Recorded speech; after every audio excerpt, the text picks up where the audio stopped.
మంత్రి వాసంశెట్టి సుభాష్ ఒక కార్యక్రమంలో చేసిన వ్యాఖ్యల్ని బీసీ ప్రజా సంక్షేమ వర్కింగ్ ప్రెసిడెంట్ నరమామిడి గంగారాం తీవ్రంగా ఖండించారు. పశ్చిమ గోదావరి జిల్లా భీమవరంలో ఆయన మాట్లాడుతూ మంత్రి స్థాయిలో ఉండి బీసీ సామాజిక వర్గాన్ని రెండుగా చీల్చే విధంగా సుభాష్ మాట్లాడారని ఆయన మండిపడ్డారు. ఘర్షణలు సృష్టించే వ్యాఖ్యలు ఆయన ఎందుకు చేశారో వివరణ ఇవ్వాలన్నారు. ప్రధానంగా ఉద్దేశం ఏంటంటే నిన్న జరిగిన మా బీసీ శెట్టి బలిజీకి సంబంధించిన సామాజిక వర్గానికి సంబంధించి వనభోజనాల కార్యక్రమంలో అక్కడ జరిగిన ఉధృతంపై మేము జరిగిన బాధాకరం అంటే అక్కడ జరిగిన విషయాలన్నీ కూడా మేము చూసాము. అక్కడ జరిగిన సంఘటనల పట్ల మాకు చాలా బాధాకరం.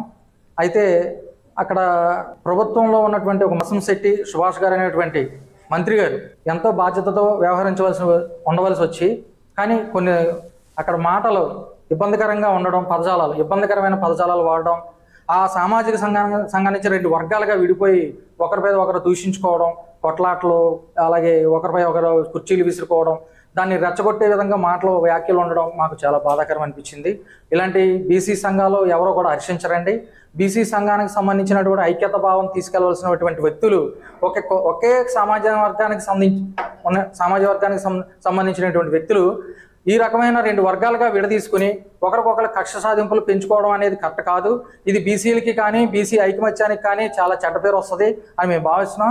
మీరు ఒక మంత్రివర్గులై ఉండి మిమ్మల్ని మేము ఇన్స్పిరేషన్గా తీసుకుని బీసీలకి మేము ఎంతో మీరు చేయాలి. అక్కడ ఉన్నటువంటి వ్యక్తులు ఎవరైతే ఏ విధమైన దుర్ఘటనలకు పాల్పడద్దు, బీసీలంతా ఐక్యత భావంతో ఉండాలని, బీసీలని అందరినీ ఒక తాటి మీదకి తీసుకురావాలని, బీసీ సంఘాలను ప్రతి ఒక్కరు గౌరవించి